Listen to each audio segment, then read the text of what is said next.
Okay, so right now I'm going to go through 10 ways that I would ruin my own diet.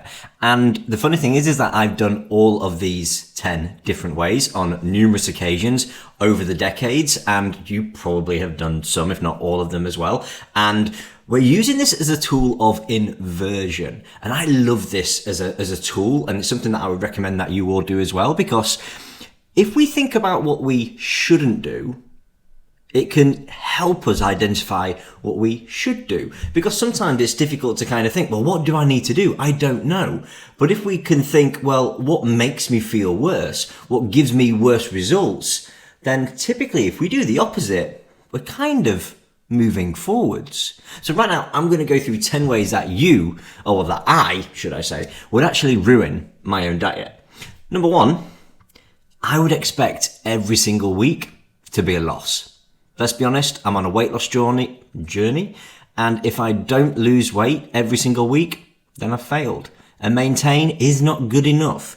A plus, don't even go there. I would have such high short-term expectations that I would have to lose weight every week. And if not, I failed the week. Okay? That's what I would do. I would certainly not think it's okay to take into account a stressful week, whether it's been a holiday or whether it's been birthdays or, whatever things can happen in life. I wouldn't take those into account, into consideration. Not at all. I would just simply expect that every single week had to be a loss. Number 2, and I love this one, I would take advice from people who are always dieting, and especially from those who are unhappy in their own weight and their own body. Simply put, this is what I would do. Because if someone else is always struggling with their weight, with their relationship with food, then it would make complete sense to take advice from them on how I should move mine forward. Because, the fact that they haven't achieved it must mean that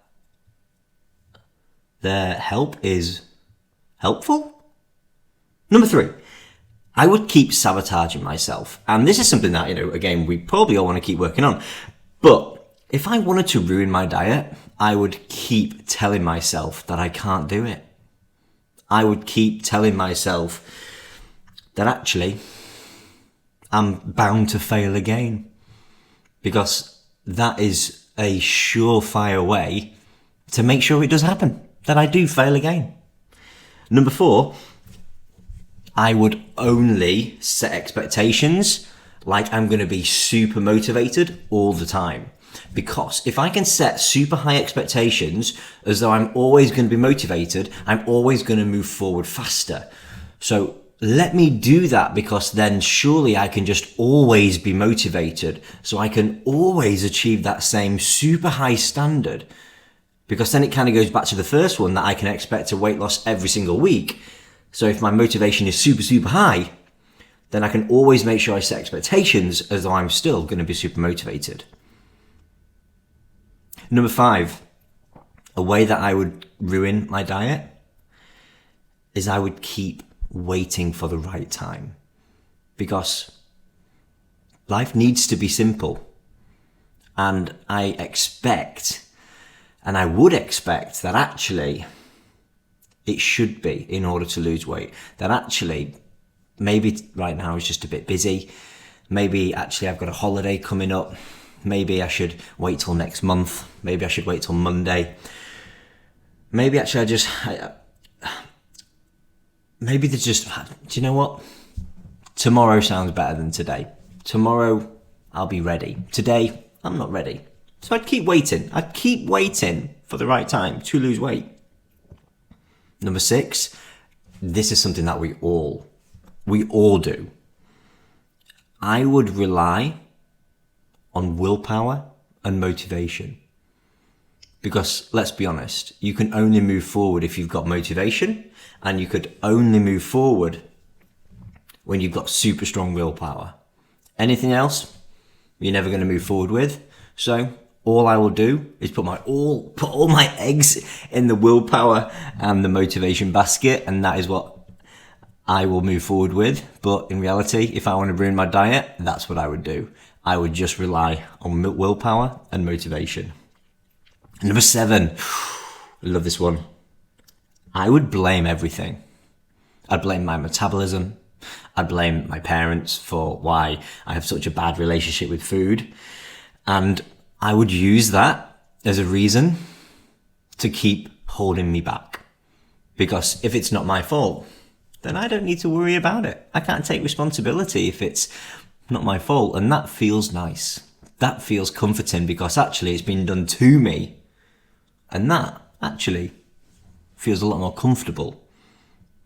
But it's definitely a way that I would ruin my diet. Number 8, I would focus only on the outcome.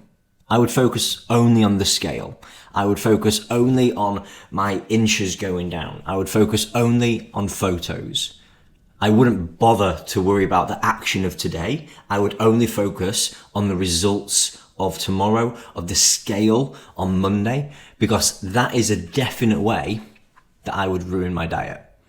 Because I'd forget about all the act of doing and I'd just only worry about and obsess about and stress about what the scale's going to say on Monday.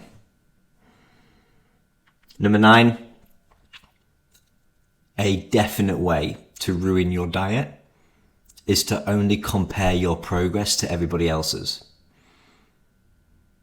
If you lose a pound and you're really happy about it, but you see someone on social media, on Instagram, who's lost 2 pounds, compare your pound to their 2 pounds, because I guarantee it's going to make you feel like you've done half as good as them. And that's a definite way to demotivate you. And number 10, if I 100% wanted to ruin my diet, I would revolve my life around a diet. Doesn't matter what I had to do, I would make the sacrifices required to abide by this diet. Diet says don't eat carbs. Don't you worry about it. I ain't eating carbs every single day for the rest of my life. No bread will pass these lips. I would revolve my life around a diet. And that is how I would ruin my diet. Those 10 tips, and there's loads more, but those are 10 tips that I wanted to go through today. And what we can do with that is now we can flip it. We can look at the rule of inversion, because if we know that those are 10 things that would actually help me ruin my diet, we can instantly identify 10 ways that we can improve our diet. So let's quickly do that. Let's quickly run through those. So the first one, I would expect weight loss every single week. So if we now set the expectations where we're not going to lose weight every single week, that some weeks we're going to maintain, that some weeks we might even put weight on because we've had a bad week at work or because of whatever other factors are happening within our life, then actually it helps us align our expectations in a healthier, more realistic way. Because rather than having super high expectations in the short term, what we do is reduce expectations in the short term and we have good and healthy and realistic expectations in the long term. The second one, if I wanted to ruin my diet by taking advice from people who are always dieting and they're unhappy in their own weight and body, then the opposite would be to take advice from someone who has been through a similar journey to you successfully. And they have been enjoying living with the results for a long period of time. Because if we can then take advice from someone who has successfully done it, then we can learn from their lessons, we can learn from the mistakes that they've made, and then we can actually apply it for ourselves to speed up the process. So they would actually help us rather than seeking help from people who have never achieved it. It's kind of like taking financial advice from a homeless person.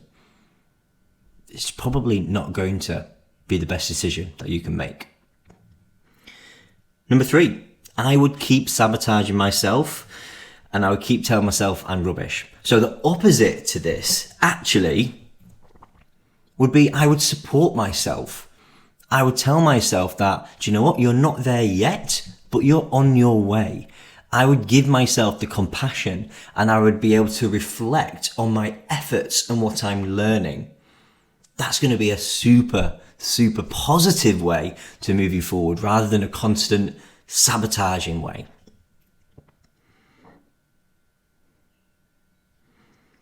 Number 5, I would keep waiting for the right time.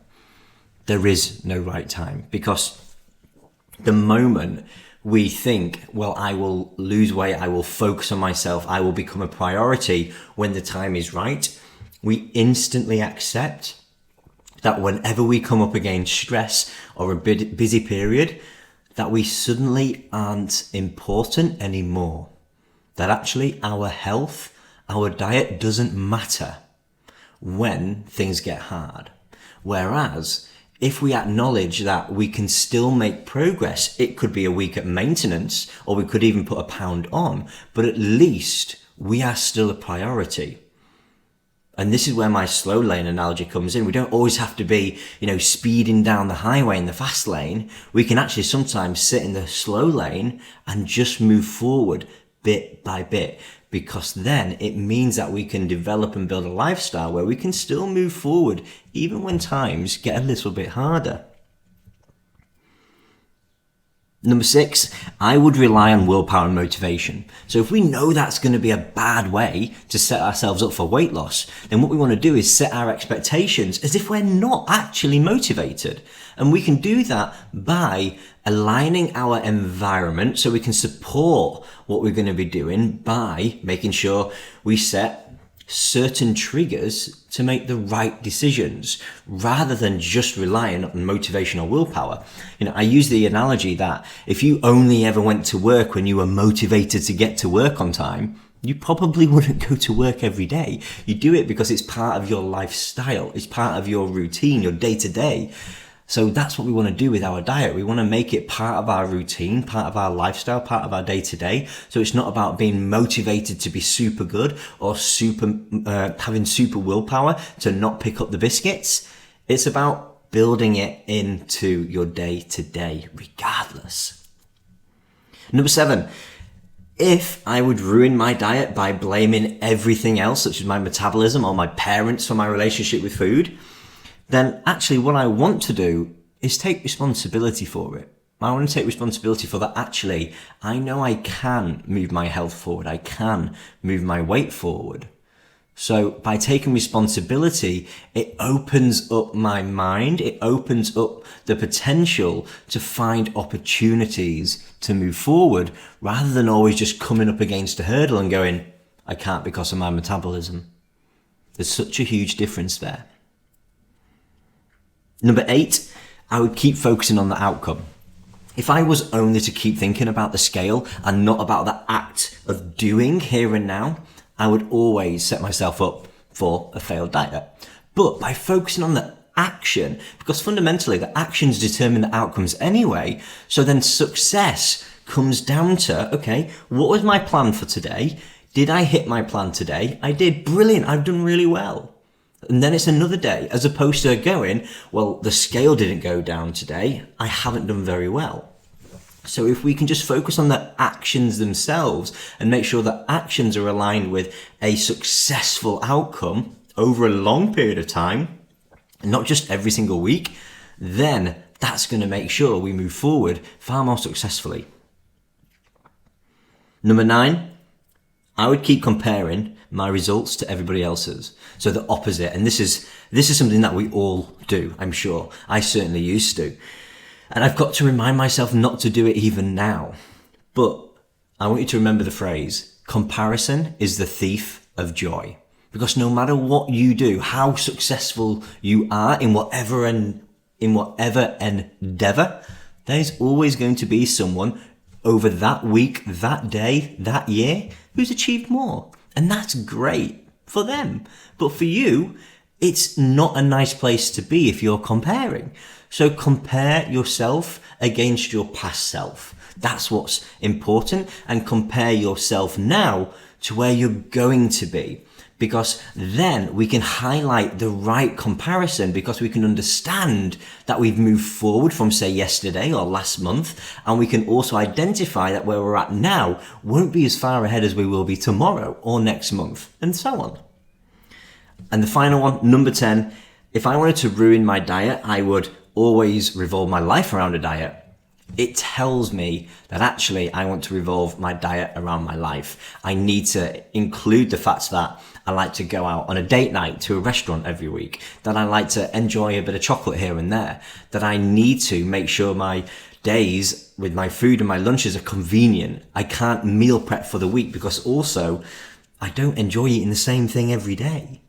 So now I know what my lifestyle looks like. I can revolve my diet around it rather than the opposite way. I hope you find these 10 points helpful. Let me know in the comments which one you resonated with the most.